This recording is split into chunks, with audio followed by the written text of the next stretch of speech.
Ẹ̀yin èèyàn wa ṣàlàáfíà la bá yín, ẹ kú bójú ọjọ́ ṣe rí, ṣe dáadáa lẹ wà. A tún ti dé o lórí ètò wa lénìí, lábala òṣèré la wà.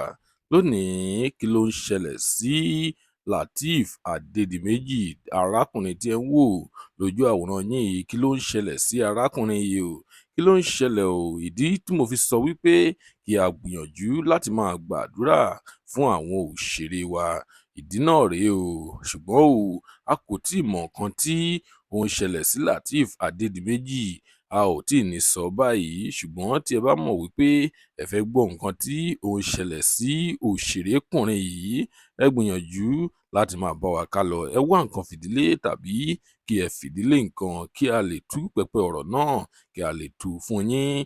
Lónìí a ó máa tẹ̀síwájú.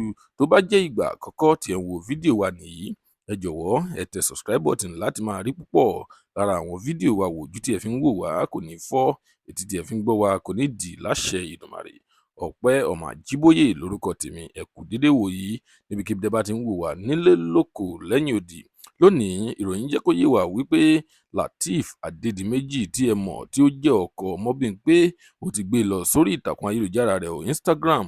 Ó ti lọ kọ síbẹ̀ wípé ó ní òun dúpẹ́ pẹ́ òkun lọ́wọ́ gbogbo àwọn tí ó kí òun ní ọjọ́ ìbí òun, àwọn tó send message, àwọn tó send gift, àti àwọn tí ó jẹ́ wípé online ni wọ́n ti kí òun.